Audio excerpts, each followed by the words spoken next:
Ang kwentong ito ay hango sa totoong buhay.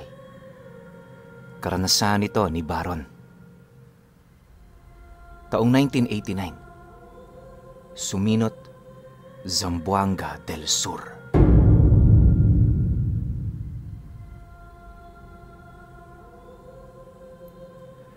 Sa liblib na sitio ng Suminot, naninirahan ang pamilya ni Baron.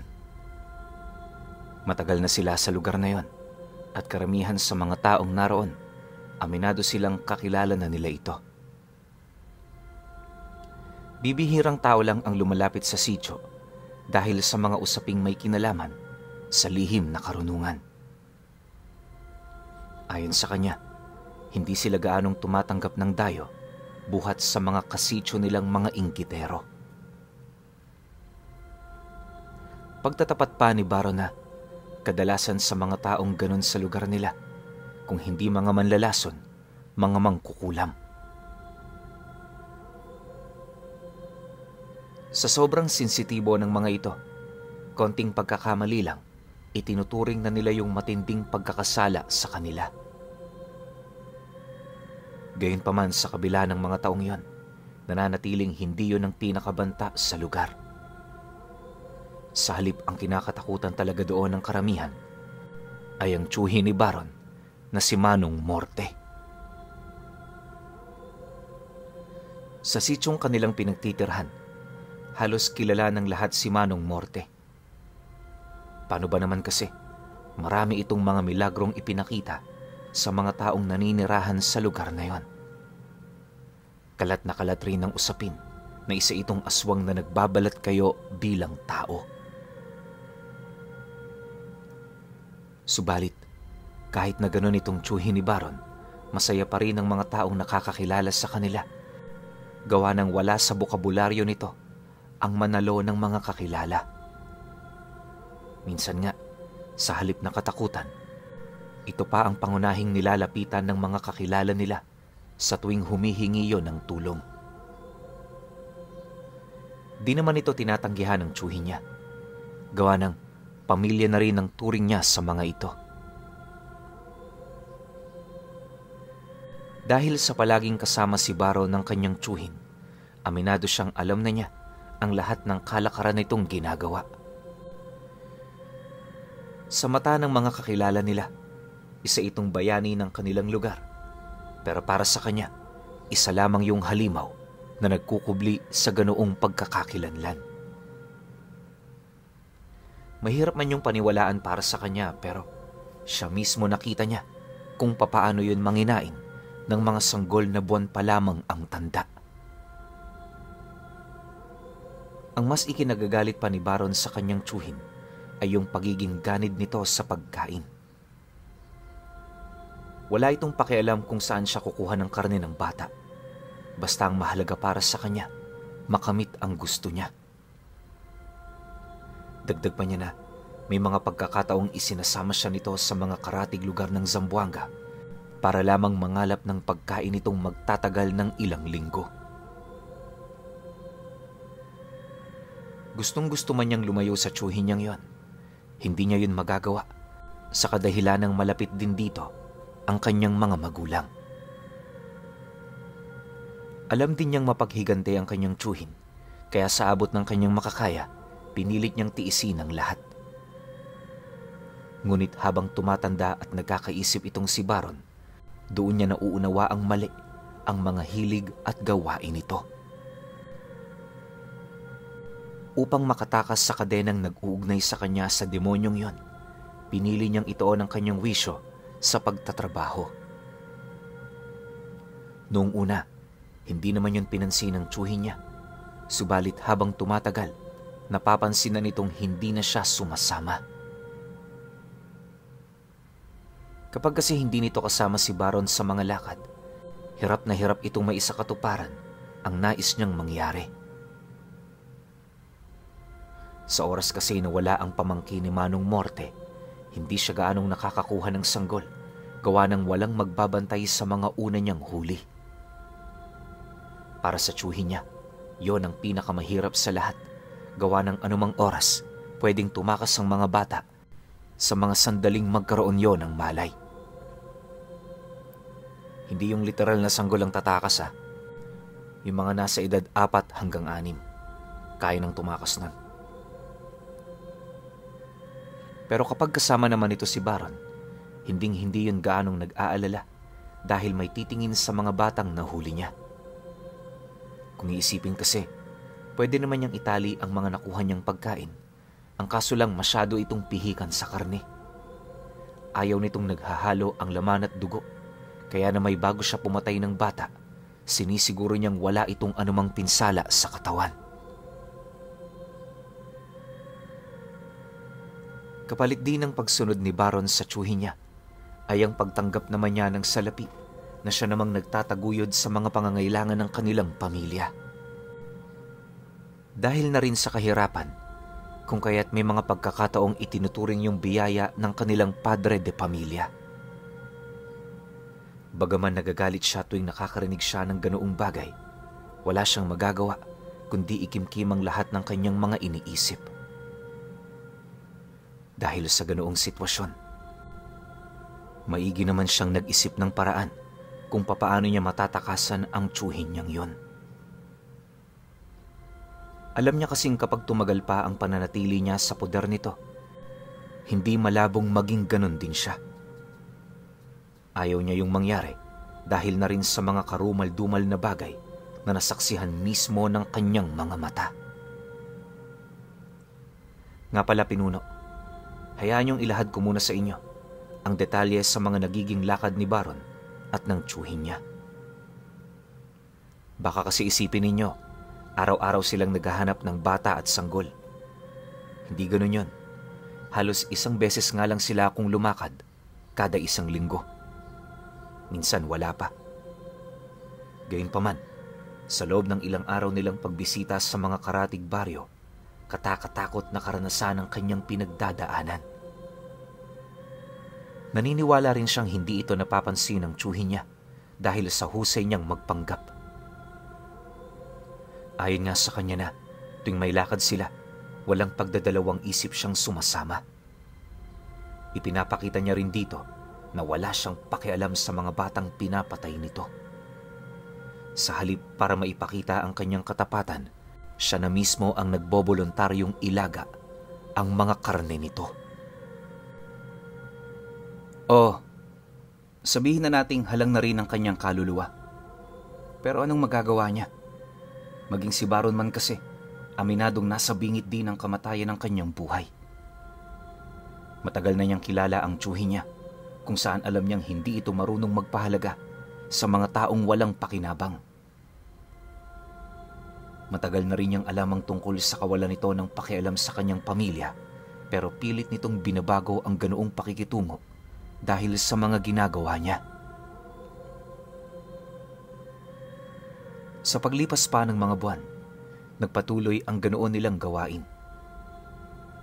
Habang tumatagal, napapansin na rin niyang hindi na ito kaya ng kanyang konsensya, kaya kapag wala silang lakad ng tsuhin niya, naghahanap siya ng mga taong pwede niyang lapitan. Sa isip-isip kasi ni Baron noon, yun na lamang ang tanging paraan para makawala siya sa kadenang gumagapos sa kanya mula sa pamamahala ng tsuhin niya. Hindi na rin niya inisip ang kanyang mga magulang dahil nasisiguro niya na kahit anong gawin niyang pagkumbinsi sa mga ito, alipin na yon ng tsuhin niyang si Morte. 2 linggo bago sumapit ang buwan ng Disyembre, muli silang nagkaroon ng lakad. Magbabandang 5:00 na noon ng hapon nung umalis sila sa kanilang lugar. Siyempre, dahil sa wala namang magagawa itong si Baron, pilit naman siyang sumama rito kahit labag sa kanyang loob. Sa kanilang paglalakbay, may mga tanong na nabanggit yung tsuhin niya na may kaugnayan sa kanya. Medyo nagtataka lang kasi ito, gawa ng hindi siya nagrereklamo sa mga bagay na ipinapagawa nito. Nang marinig naman yun ni Baron, nakangiti naman siyang sumilay sa kanyang tsuhin. Sabay sagot dito ng, "Tiyo, Wala naman ho akong pakialam sa mga pinapatay nyo eh. Paki ko ba sa mga yan? Kilala ko ba sila? Tsaka isa pa, palagi nyo ho akong binibigyan ng pera. Natural na sa akin na sundin kayo. Alam ko namang walang madaling trabaho, kaya nakakapit ako sa mga ipinapagawa ninyo. Nang marinig naman ito ng kanyang tiyuhin, agad naman siya nitong tinapik sa balikat, sabay sagot sa kanya ng, Hayaan mo, pamangkin. May gantimpala ang ginagawa mo. Balang araw, kapag nasa wastong gulang ka na, gagawin din kitang katulad ko. Ayos ba yun sa'yo? Hindi ka na mahihirapan pa at lalong-lalong wala nang mang-aapi sa'yo.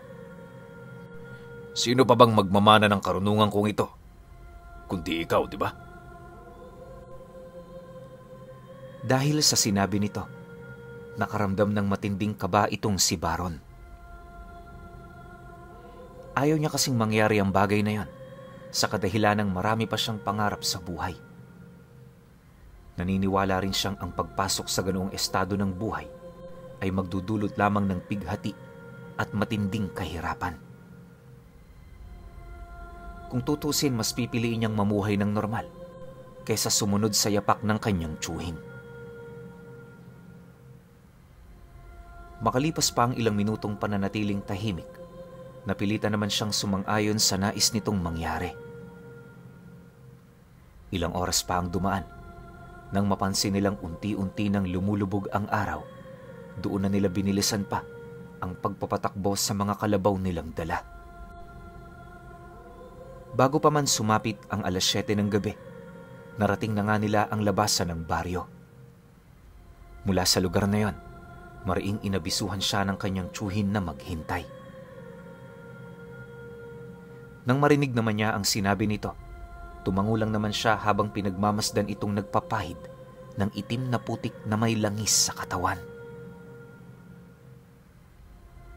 Matapos namang maihanda ng tiyuhin niya ang sarili nito, agad din naman yung nagsambit ng mga buhay na salita, dahilan para unti-unti na yung magbago ng anyo. Pag-usli naman ng pakpak at paghaba ng pangil nito, mabilis naman itong tinahak ang kalangitan. Sa isang iglap, naglaho ang nilalang na yon sa kanyang harapan, kaya nung siya na lamang ang nasa lugar, pinili na niyang mahiga para naman makapagpahinga siya habang wala pa ito. Dumaan pa ang ilang minuto, nananatili pa ring hindi nakakabalik ang kanyang tiyuhin. Inaasahan naman niya ang bagay na yan, lalo pat pihikan nito pagdating sa pagkain. Pagpatak naman ng 9:00 ng gabi, may nasipat siyang isang dambuhalang ibon na mabilis na lumilipad papalapit sa kinaroroonan niya. Pagsilay naman niyang papalapag na ito, dali-dali naman niyang kinuha ang makapal na tela na kanilang dala. Bago niya kasi tinatali ang walang kamalay-malay na katawan ng bata, sinisiguro niyang hindi ito magkakaroon ng anumang pantal o bugbog. Yan kasi ang pangunahing tinitingnan ng kanyang tiyuhin bago nito ipaluto ang nakuha nitong biktima sa kanya. Sa 5 beses na pagbalik nito sa baryo, nakakuha yon ng 3 biktima.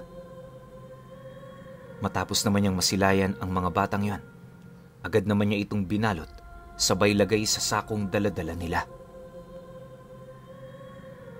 Matapos nun, nagsimula na silang maglakad patungo sa mga karatig lugar para kumuha ng karagdagang pagkain. Sa loob ng 2 gabi, purong pambibiktima ng bata ang ginawa ng tiyuhin niya. Halos magsasampung biktima na rin ang nahuli nito, kaya nung medyo hirap na siyang dalhin ng mga batang yon, agad naman siya roong nagbigay abiso na hindi nakakayanin ng mga dala nilang kalabaw ang mga dagdag pang bata na maaaring kunin nito. Matapos naman yung marinig ng kanyang tiyuhin, wala naman yung nagawa kundi ang sumunod sa kanya. Kahit may pupuntahan pa silang lugar, pinili na muna nilang ipagpaliban na ito Gawa ng bukod sa gutom na ang tsuhin niya, pansin niya ring medyo nanghihina na ang katawan nito. Hindi naglaon. Nang makabalik na sila sa kanilang lugar, matyaga naman silang naghintay ng gabi bago suriin ang mga batang ikinulong nila sa sako. Sa kanilang pagmamasid, napansin nila ang iilan sa mga ito na pawang mga malamig ng bangkay. Kahit kasi may butas ang sako, hindi pa rin yun nakaligtas dahil sa makapal na telang nakabalot dito. Nang masipat naman yun ang tsuhin niya, agad naman yung ipinadala sa kanya sa kakahuyan. Ang mga ganoong karne kasi, itinuturing na niya yung wala ng kwenta sa kadahilan ng hindi siya mahilig kumain ng batang patay na.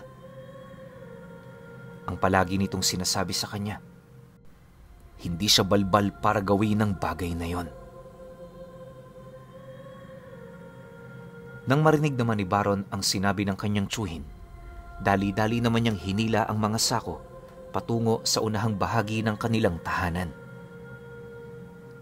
Pagdating naman niya sa kakahuyan, dali-dali naman niya ito doong iniwan, gawa ng nararamdaman na niya ang presensya ng mga balbal na umaaligid sa lugar. Pagdistansya naman niya sa bangkay ng mga bata, doon niya nasilayan kung papaano ito lapain ng hindi mabilang na mga nilalang na bigla na lamang lumitaw sa dilim. Mapupulang mga mata lamang ang nakita niya rito, gawa ng bukod sa madilimang paligid, masyado na rin siyang malayo sa lugar na yon para maaninag pa ang mga nilalang na lumapa sa bangkay ng mga bata. Matapos naman ang mga pangyayari, dali-dali naman siyang naghanda ng isang malaking siga. Pagbaga naman ng mga panggatong nila, hindi na rin siya nagdalawang isip na laslasin ang puwak ng mga batang nakuha ng tsuhin niya. Pagsilay naman niyang patay na ito, agad naman niya itong itinumbog sa tubig para ilaga. Maliban din sa lasa ng karne, wala na siya doong ibang inilagay alinsunod sa nais ng kanyang tsuhin. Sa loob ng halos ilang oras niya roong pagpapakulo, naglabas siya ng hindi kaaya-ayang amoy. Lumitaw din sa tubig ang dumi ng batang yon, pero hindi na niya ito pinagkaabalahan pang linisan. Yun kasi ang nagbibigay panlasa sa dila ng tsuhin niya, kaya matapos niya itong ilaga, minabuti naman niyang iwan yon sa kawa. Nang masipat naman ang kanyang tsuhin na tapos na siya, hinawakan lang naman ito ang kanyang balikat, sabay wika ng, "Magaling. Sige na, Baron. Magpahinga ka na. Ako na ang bahala rito." Dahil sa sinabi nito, tumango lang naman siya habang tahimik na naglalakad. Pagpasok niya sa loob, mangiyak-ngiyak naman niyang sinilip ang tsuhin niya kung papaano nito lapain ng buo ang mga bangkay ng bata. Sukang-suka man sa kanyang nakikita, aminado siyang wala siyang magagawa. Sa paglipas pa ng mga araw, unti-unti naman niyang nalimot ang tungkol sa mga nangyari. Kahit papaano naging masaya naman siya, lalo pat ilang araw na naman ang magiging pahinga niya. Di na rin muna niya pinansin ang mga ginagawa nila nang sa gayoy makahanap siya ng paraan kung papaano matatakasan ang kanyang tsuhin. Isang hapon, habang nakahiga siya sa gilid ng kanilang bahay, agad naman siyang napabalikwas nang utusan siya ng kanyang ama na tumungo sa baryo para bumili ng makakain nila sa hapunan. Nang marinig naman niya ang utos nito, di naman siya nagdalawang isip na sumunod, gawa ng sa isip-isip niya, yun ang kanyang pagkakataon para makahanap ng katulong. Makalipas pa ang ilang minuto, nang makuha na niya ang mga ipinabibili nito, hindi na rin siya nagdalawang isip na lumakad. Upang hindi naman siya hanapin ang kanyang tsuhin, kalmado naman siya roong nagpaalam kasabay ng pangakong hindi siya roon magtatagal. Sasama pa sana yun sa kanya pero di na yun pinahintulutan ng kanyang ama dahil sa mga bagay na ginagawa nila. Dahil dito, sumunod lang naman ang tiyuhin niya habang maiging pinagmamasda ng kanyang mga kilos. Pagdating naman niya sa sentro ng baryo, agad naman siyang humanap ng tindahan na maaari niyang pagbilhan. Habang ginagawa niya ito, maigi naman niyang pinagmamasda ng buong paligid hanggang sa hindi naglaon, may lumapit sa kanyang isang matandang babae. Wala siyang kaide-ideya kung sino ito pero nang magsimula na itong kausapin siya, doon niya napagtantong yon ang taong hininga ng tulong ng kanyang ama para magligtas sa buhay niya.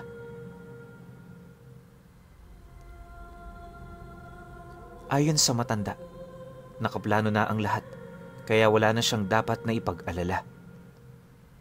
Pagtatapat pa nito sa kanya, matindi ang pagkaawa ng tatay niya sa kanya kaya sa mga araw na wala sila, itinuon nito ang sarili nitong wisyo sa paghahanap ng tulong. Mariinding inilahad ng matandang yon na nakataya sa mga oras na yon ng buhay ng kanyang mga magulang. Naniniwala kasi ito na hindi malabong maramdaman yon ang tiyuhin niya dahil sa talas ng pandaman nito. Matapos naman yung mailahad ng matanda, dali-dali naman siya nitong sinama patungo sa dulong parte ng baryo. Pagsilay naman nila sa isang kubo, dali-dali naman sila roong pumasok para pag-usapan ang karagdagang plano na kinakailangan nilang maisakatuparan. Dagdag pa ng matanda na kinakailangan nilang gawin yun ng maigi kung nais niyang makalaya sa mga kadenang gumagapos sa kanya. Kailangan din niyang isantabi ang kanyang emosyon kung hangad niyang makaligtas ng buhay sa nilalang na yon. Nang marinig naman ni Baron ang lahat, wala naman siyang ibang ginawa kundi ang sumunod. Mas pinili niya kasing ibigay ang pag-asa sa matandang yon kaysa manatili sa tiyuhin niyang alam niyang ginagamit lang naman siya. Sa pagsapit naman ng gabi noong mismong araw, naunawaan na niya ang plano nito. Base sa salaysay ng matanda, siya ang magsisilbi nitong pain upang sapilitang papuntahin ang kanyang tiyuhin sa lugar na yon. Matapos naman niya yung maunawaan, matinding kaba ang kanyang naramdaman pero hindi na yon basihan para tumalikod sa kanilang plano. Sa paglalim pa ng gabi, nang maihanda na nila ang lahat-lahat, agad naman siyang lumabas ng kubo para simulan ng tawagin ang kanyang tiyuhin. Habang ginagawa niya ito, palihim namang nakakubli ang matanda sa labas ng bakuran kung saan doon ang nagsisilbing hangganan ng mga simbolo nitong palihim na iniukit sa lupa. Makalipas pa ang ilang oras na pagtawag niya, bigla na lamang siyang nakaramdam ng matinding kaba nang masipat niya ang tiyuhin niyang mabilis na bumubulusok patungo sa lugar na yon. Paglapag naman ito, bumungad sa kanya ang dalawang bangkay ng mga magulang niya na hawak-hawak nito. Matapos naman yung maipakita ng tiyuhin niya, agad naman itong binitawan ang labi ng kanyang mga magulang, sabay wika sa kanya ng, "Bakit mo nagawa sa akin to? Sumunod ka sa mga magulang mo, gayong hindi mo man lang inisip kung sino ang bumubuhay sa inyo. Sa akin kayo kumukuha ng lahat, kaya may karapatan akong gawin ang bagay na ito. Hindi mo ako masisisi dahil taksil ang ama mo." Nang marinig naman niya ang sinabi nito, nakaramdam siya ng matinding panghihina. Sa harap ng bangkay ng kanyang mga magulang, naging blanko naman ang emosyon niya. Basta, ang tanging nais niya lang mangyari noon, mapatay ang tiyuhin niya sa anumang paraang naiisip nila. Matapos naman niya yung masilayan, dahan-dahan naman siyang tumayo habang pilit na pinangingibabawan ang kanyang takot na nararamdaman. Paghugot naman niya ng sundang sa ilalim ng bangkong kinauupuan niya, walang patid naman niya itong sinugod na siyang hindi na naging mahirap para dito na ilagan. Sa loob ng ilang minutong pakikipagbuno niya sa nilalang, purong pag-ilag lamang ang ginawa nito. Maya-maya pa, nang hindi na nito maatim ang ginagawa niya, bigla na lamang siyang natigilan nang maramdaman niya ang pagbaon ng matatalas na kuko ng tiyuhin niya sa kanyang bewang. Sinubukan niya pa yung hugutin pero habang tumatagal ito sa kanyang balat, mas lalo lang siyang nakakaramdam ng matinding pamamanhid. Hindi naglaon, nang dahan-dahan na siyang mawala ng ulirat, doon naman niya nakita ang pagsulpot ng lubid sa katawan ng tiyuhin niya. Paghila naman ng matanda rito, rinig na rinig niya yung nagsambit ng mga buhay na salita na siyang naging sanhi upang umihip ang isang malakas na hangin, kalakip ng maraming buhangin.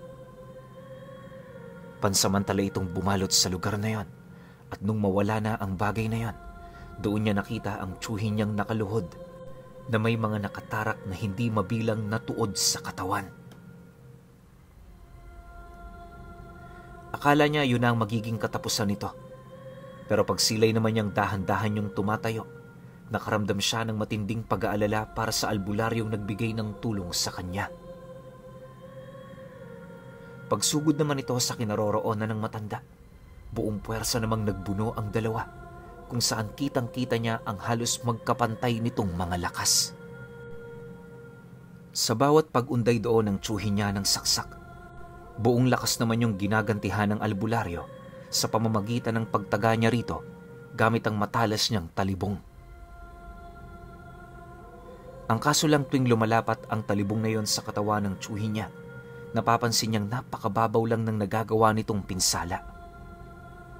Habang tumatagal, mas lalo ring nalalagay sa alanganin ng buhay ng matanda, dahilan para magpumilit siyang kumilos sa kabila ng saksak niya sa bewang. Makalipas pa ang ilang minuto, nang makatayo na itong si Baron, napansin naman niyang tila bang naghahabol na ng hininga yung tiyuhin niya. Pinagpapawisan na rin yun ng malagkit, indikasyon na may nangyayari ritong kakaiba.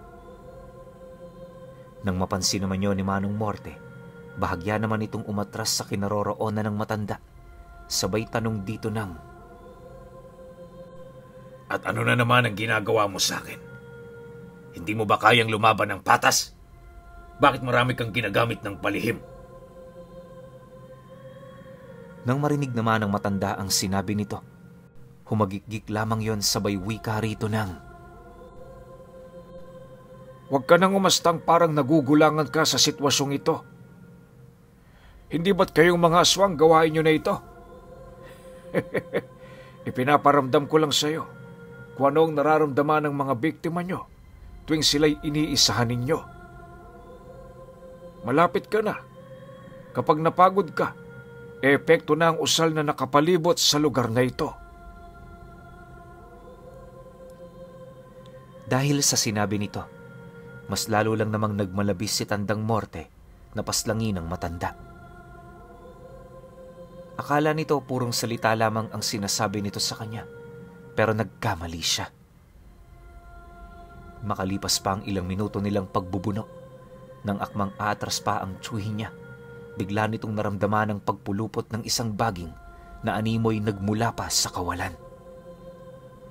Mabilis siyang gumapang papaikot ng kanyang katawan, dahilan para hindi niya na yon malabanan. Pagbagsak naman niya sa lupa, dahan-dahan naman itong nagkaroon ng uka, kung saan napapansin itong parang inililibing na siya nito sa ilalim. Nang mapansin naman niya ng kanyang tiyuhin, pilit naman yung nagmakaawa sa kanya, ngunit hindi na niya ito pinakinggan pa. Maya-maya pa, nang lamunin na yon ng lupa, paika-ika naman siyang lumapit sa matanda habang umiiyak. Sa pagbalik naman ng katahimikan sa buong paligid, siniguro na muna ng matanda na naselyohan niya ang puntod ng tiyuhin nitong si Morte. Nilagay niya rin yon ng isang malaking bato na magpahanggang sa ngayon, naroon pa. Kabilin-bilinan din ng albularyong yun sa kanya na kahit anong mangyari huwag niyang ipagsasabi ang pinakalokasyon ng puntod nito. Magpahanggang ngayon kasi, naniniwala siyang nakakulong pa rin sa lugar na yon ang nag-aagaw buhay niyang tiyuhin. Matapos ang lahat ng pangyayaring yon, tila ba naging tahimik na sa kanilang baryo. Labis man ang pagtataka, alam ni Baron sa kanyang sarili na hindi makakalimutan ng kanilang mga tagalugar ang nagawang mga milagro ni Manong Morte.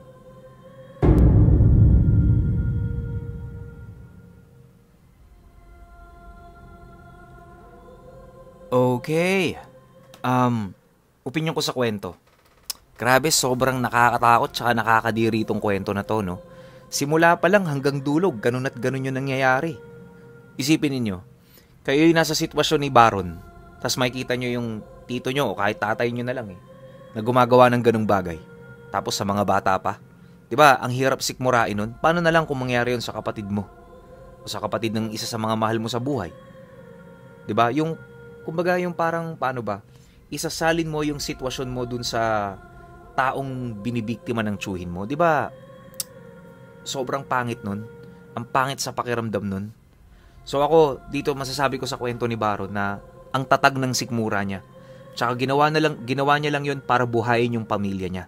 Kaso ending, namatay din yung tatay at nanay niya. So napakasakit nun para kay Baron. Buti na lang talaga meron silang nalapitan na mahusay na albularyo na natagpas yung ulo ng tiyuhin niya. Ito nga, si Manong Morte. Kaya doon na nagtapos yung paghahasik nito ng lagim.